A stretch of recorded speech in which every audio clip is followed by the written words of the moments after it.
Tema central.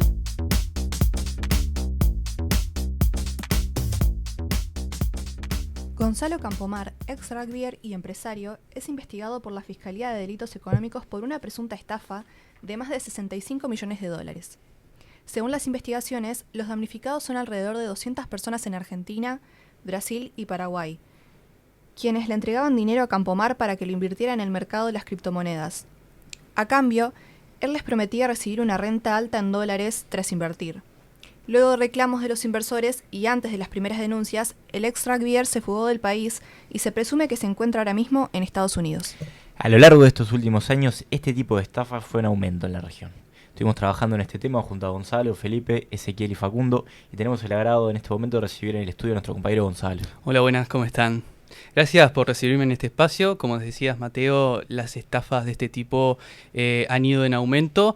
Generalmente la realizan empresas que dicen desarrollar determinada actividad, que pueden ser inversión en criptomonedas, como se trata en este caso reciente, inversión en oro, curso de trading o venta de productos. Para dejar en claro los conceptos, la criptomoneda es, como su nombre lo indica, una moneda digital que no existe de forma física, pero sirve como moneda de intercambio. Son activos descentralizados, ya que no están respaldados por ningún banco central.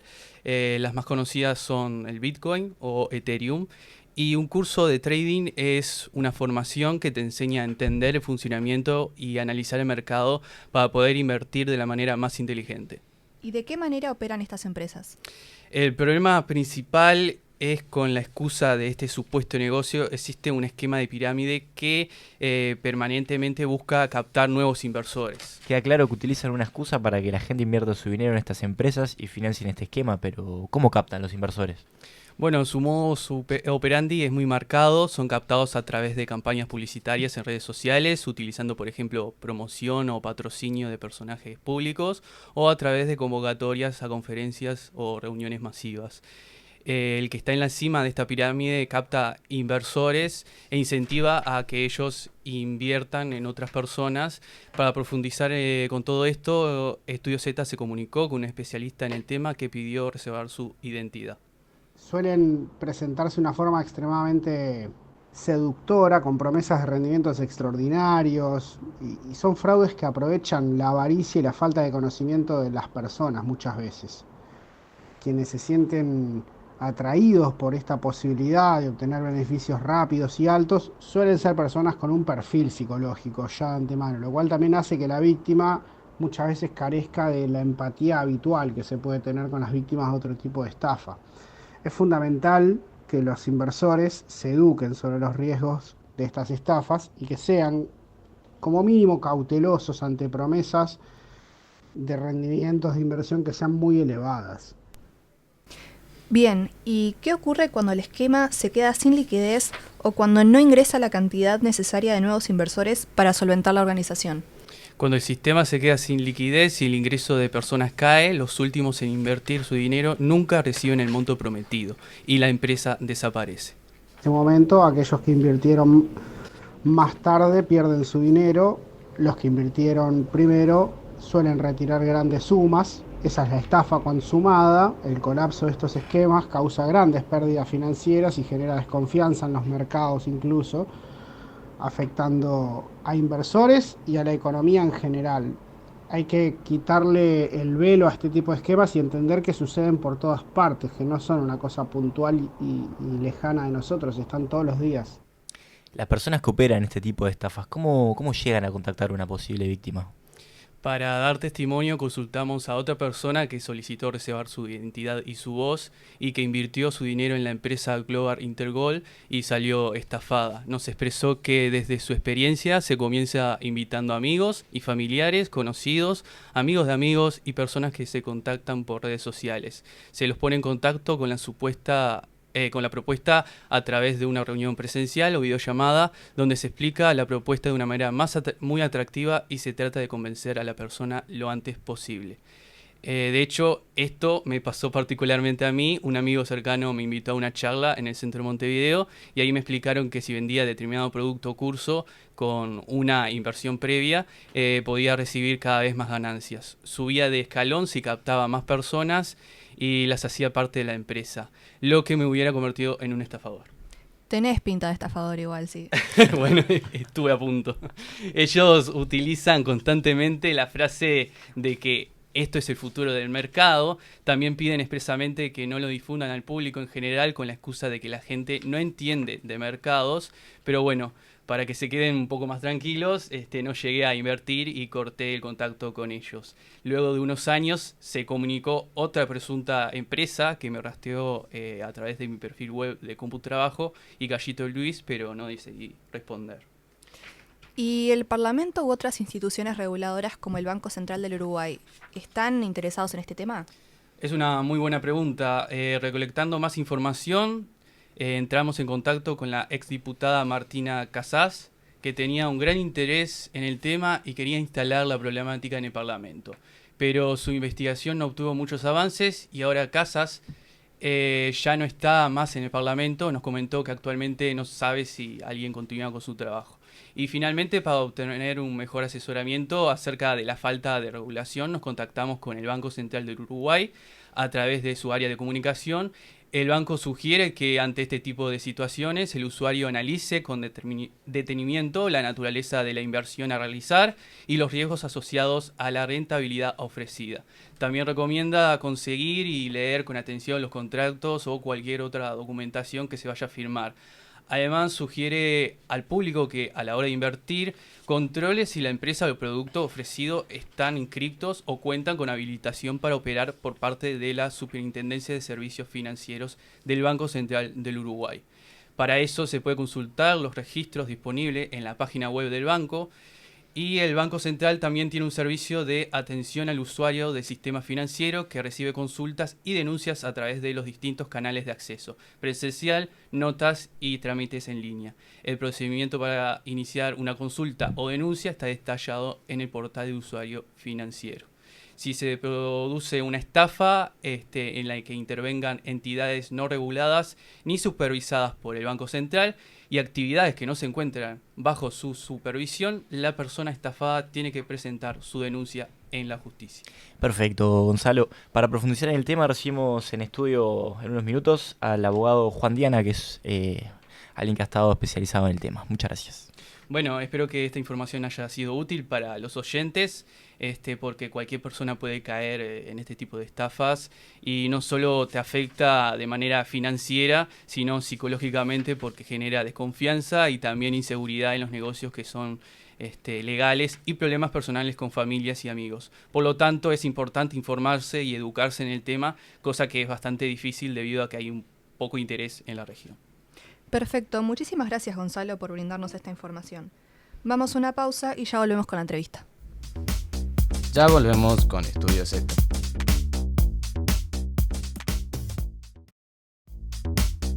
Entrevista central. Hoy tenemos el placer de recibir a Juan Diana, abogado del estudio Bruncosta y especializado en regulación del sistema financiero y prevención de lavado de activos. También tenemos el gusto de recibir a Felipe, que nos va a estar acompañando en esta entrevista sobre estafas piramidales. ¿Cómo estás, Felipe? Bien, todo bien, todo bien. ¿Ustedes qué tal? ¿Todo bien, Juan?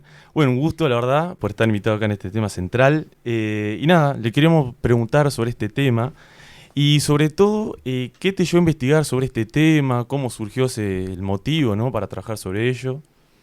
Bueno, primero que nada, buenas tardes. Muchísimas gracias por la invitación. Como bien decía Mateo, mi especialidad es regulación del sistema financiero, ¿verdad? Entonces, eso implica conocer y analizar los distintos modelos de negocios y la regulación que le aplica, la normativa que le aplica principalmente del Banco Central del Uruguay en todo lo que son las empresas financieras, ¿no? Bancos, casas de cambio, gestores de inversión, ¿bien?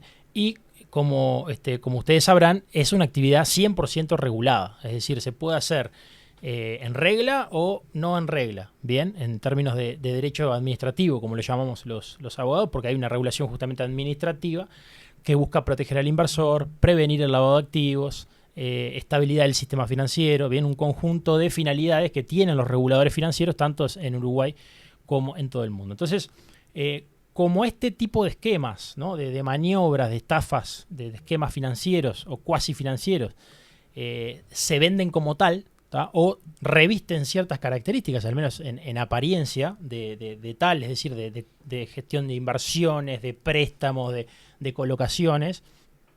Obviamente es un tema que me pega muy de cerca, porque la pregunta es, bueno, esto es legal, esto es ilegal, ¿qué medidas tengo que tomar o tener en cuenta cuando me ofrecen algún producto de este tipo?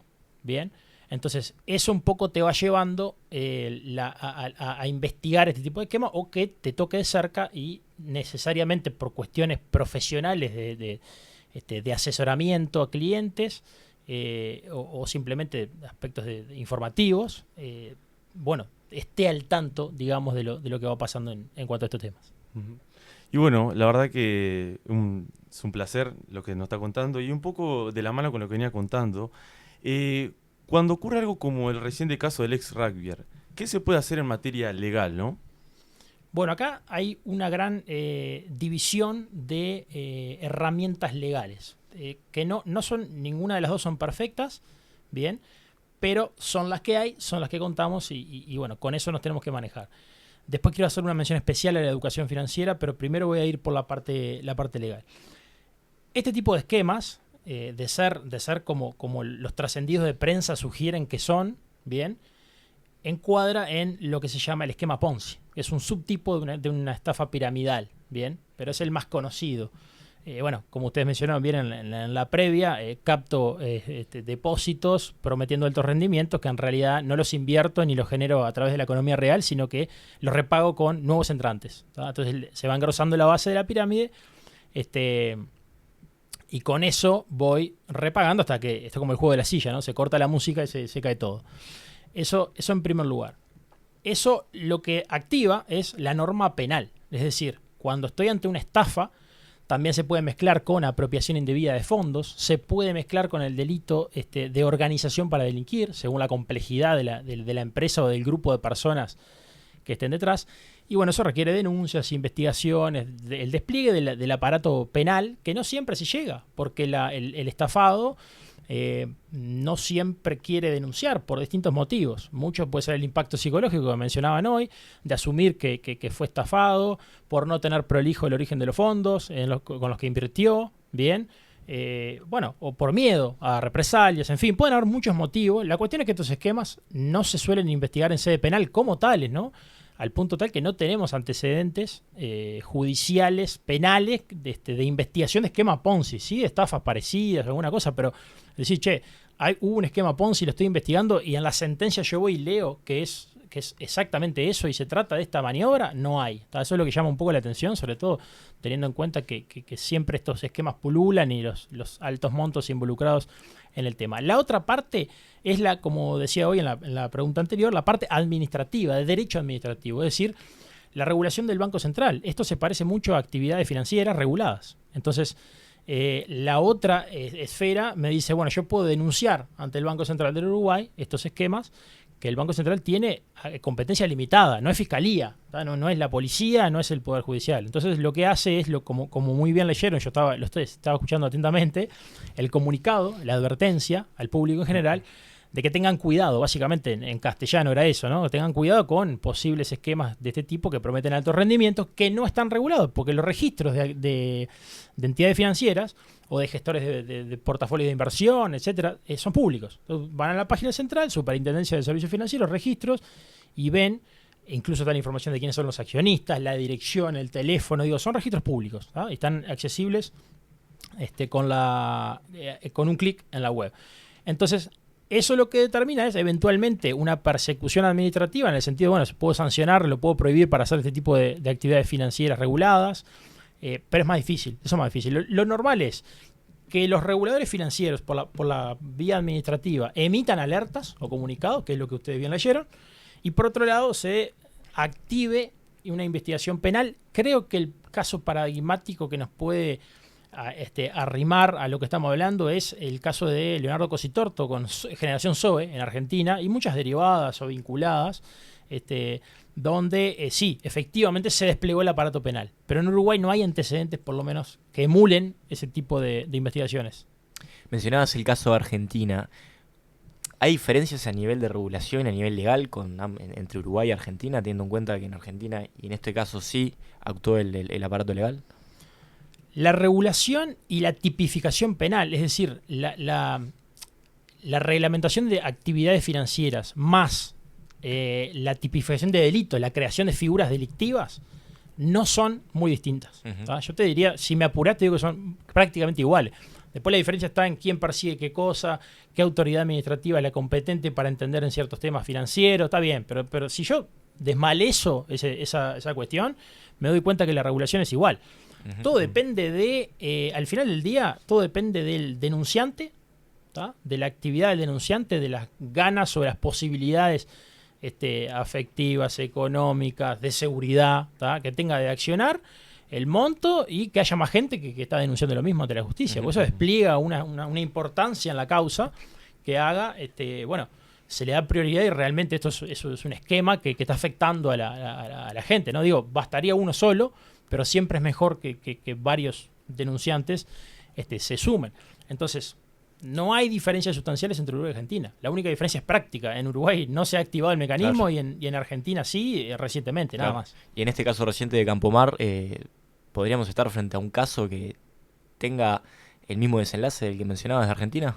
Bueno, según los trascendidos de prensa, como yo decía al principio, esto parece efectivamente un esquema Ponzi, ¿tá? Según lo que ha trascendido.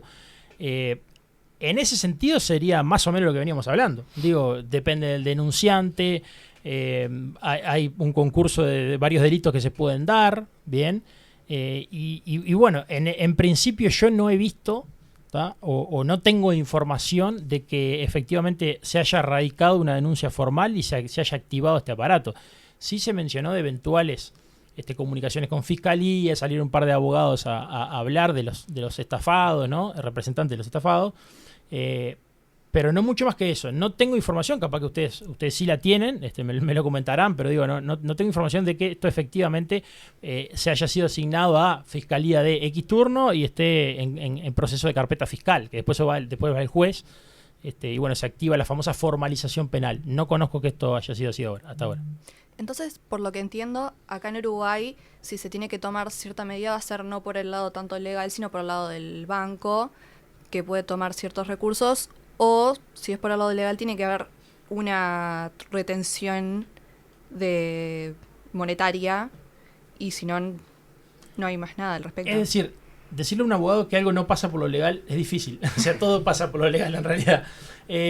Lo que va a depender, para mí en última instancia, siendo prácticos, ¿tá? Para mí en última instancia de lo que va a depender es de las denuncias, cuanto más colectiva mejor, ante Fiscalía para activar el mecanismo penal. Banco Central ya hizo lo que tenía que hacer por la parte de regulación financiera administrativa, que dijo, ojo con esto. Fue el comunicado que ustedes leyeron hoy, ¿tá? No creo que haga demasiado más, tampoco va a poder hacer mucho más. Está a la espera de lo que suceda en la vía penal, ¿tá? Es un tema de denuncia y eventual responsabilidad penal y persecución de ese tipo, ¿tá?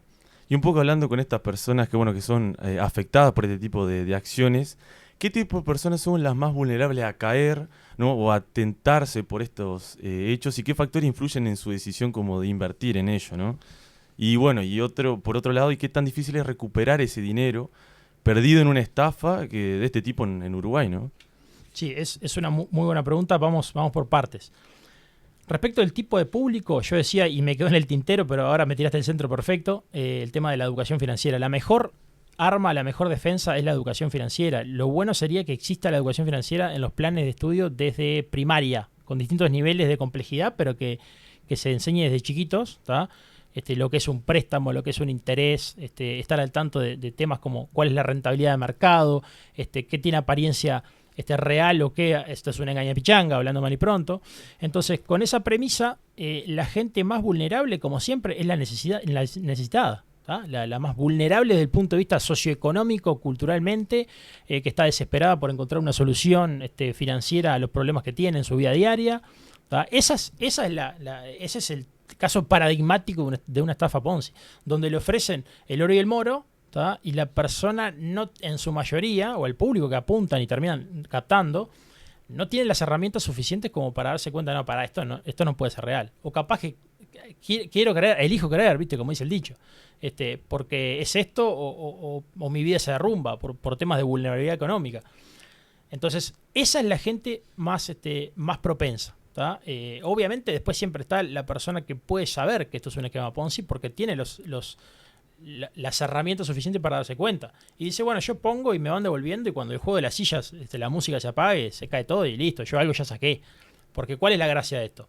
La gracia es, yo pongo cierta plata con una alta rentabilidad prometida, pero al principio me vas pagando. No es que no me pagás. Ahí está el negocio. Entonces, ¿yo qué hago? Si yo te doy 100, vos me prometés que a la semana me devolvés 120. Eso, entre comillas, es un negocio.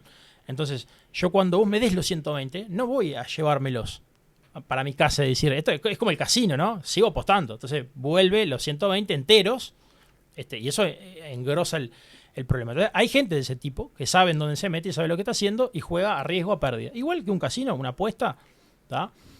Eso técnicamente no sería una víctima. Porque para ser una víctima, por lo menos desde el punto de vista penal, lo que se requiere es un engaño. Una puesta en escena. La famosa estafa se basa en una puesta en escena, en un engaño. Y esa evaluación del engaño es subjetiva.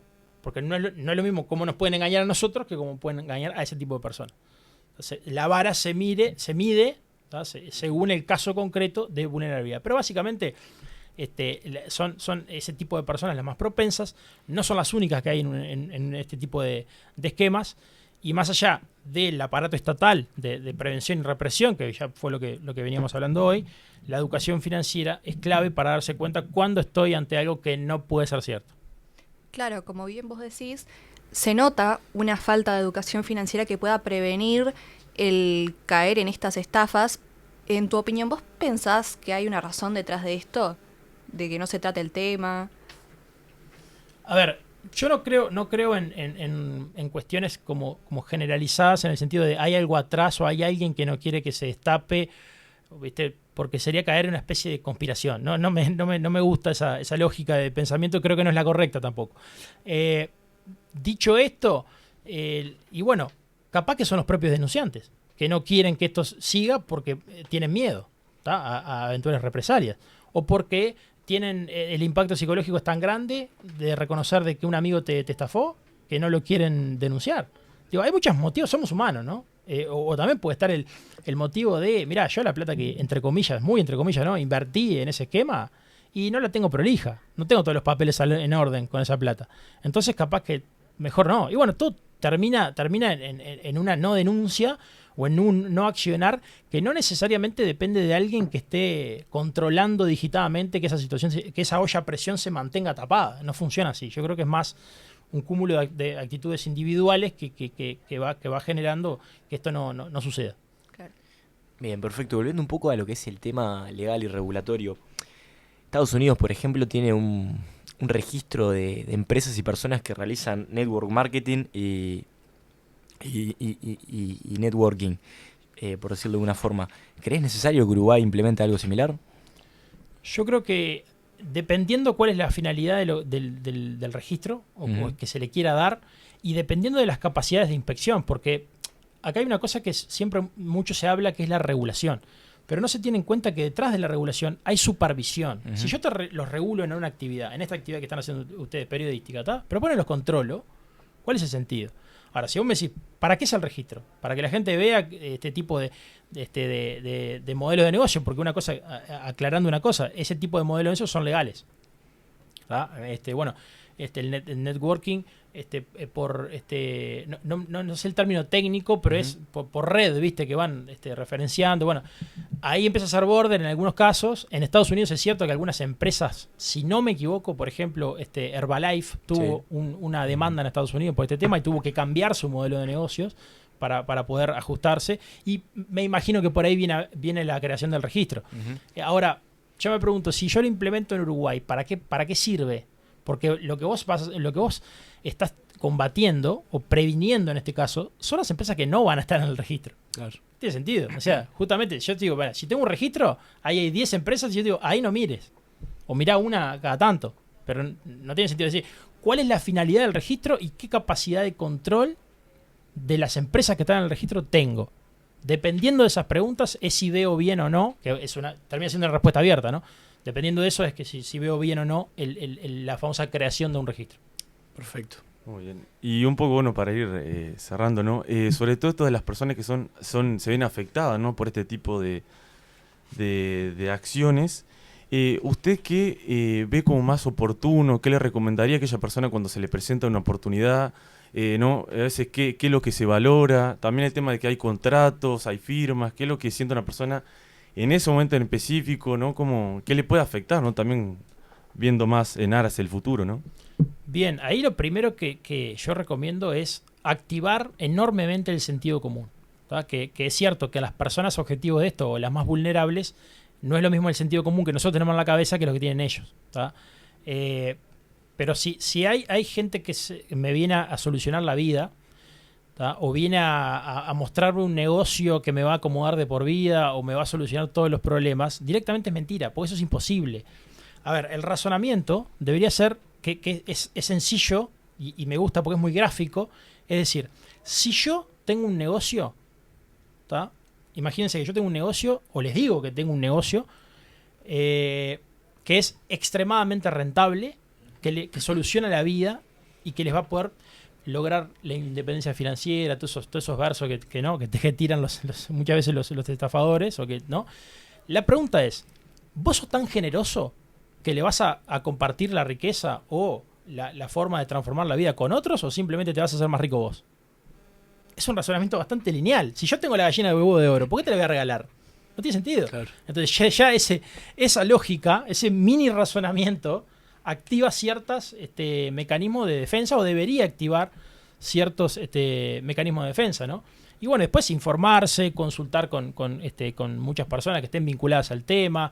Hoy en día está Internet, hoy en día está ChatGPT, digo, obviamente todo tomando con pinzas, pero hay herramientas, no estamos en el año 80. Hay muchas más herramientas para googlear, para buscar antecedentes, a ver con quién estoy hablando, a ver si esta rentabilidad que me prometen es adecuada, buscar los registros públicos. Digo, yo sé que es un trabajo, está bien, pero está la plata en juego. Son los ahorros de capaz de toda la vida de mucha gente. O no importa si es de toda la vida o no. Entonces, esa es más o menos por ahí donde viene la cosa. No es sencillo y no es una pregunta cerrada, obviamente, una respuesta cerrada, pero viene por ahí. Creo que el razonamiento de por qué vos me venís a solucionar la vida a mí es una buena guía para responder al tema. Claro. Y básicamente, como para pasar raya y concluir, el interés de las personas, de quienes están en la cima de la pirámide, pasa por captar cada vez más gente y más inversores, ¿verdad? Es un punto importante para diferenciar y reconocer cuando se está frente a una estafa Ponzi, una estafa piramidal, evaluar cuál es el beneficio que te dan, si te da más beneficio por invertir tu dinero o si te da más beneficio por atraer a nuevas personas a esta estafa. Está buena la pregunta, claro. Lo que hay que mirar es, bueno, ¿cuánto me prometés y dónde sacás la plata con lo que me vas a pagar? Uh-huh. Porque, por ejemplo, hay lo que yo le llamo semi-ponzis, que tienen un negocio real atrás. Hay sospechas de que algo de esto hay en algunos negocios ganaderos que fueron denunciados como estafa, etcétera, donde está bien, yo tengo la excusa de que de ahí saco alguna rentabilidad, pero hay tanta guita en juego y hay tanta rentabilidad prometida que no me dan el negocio real que vos me estás mostrando para sustentar las promesas de rentabilidad. Claro. Entonces, a ver, algunos directamente sacan esa pantalla, ese negocio real, parcial, y van directo al tomo y doy, es el Ponzi puro, el viejo querido, ¿tá? Pero si vos me estás mostrando, no, yo en realidad lo que estoy haciendo es fabrico termos, ¿tá? Bueno, a ver, mostrame, tenés los balances, ¿cómo funciona? ¿Tanto sacás para prometer 6% mensual del capital? Entonces, hay que ser un poco más cuestionadores y ver de dónde saca la plata. El gran problema es cuando yo miro para el costado. Claro. Y digo, está bien, yo te pongo la plata y bueno, no sé, de dónde la sacás no me importa. Bueno, si haces eso, víctima no sos. Estás mirando para el costado. Así que bueno, es parte de las alertas saber o entender o cuestionar cómo vas a hacer vos para pagar lo que estás prometiendo pagar. Perfecto. Juan, ¿algo más que te gustaría agregar del tema, de lo que estuvimos hablando? No, simplemente agradecerle por la invitación. La verdad que copadísimas las preguntas. Y como sello final dejo de nuevo la importancia de la educación financiera, de meternos en estos temas, de averiguar, de no pensar que son números incalculables o ciencias atómicas, sino que esto son cosas de todos los días y que mucho de todo esto parte del sentido común. No hay cucos acá. Perfecto, muchas gracias, Juan. Juan.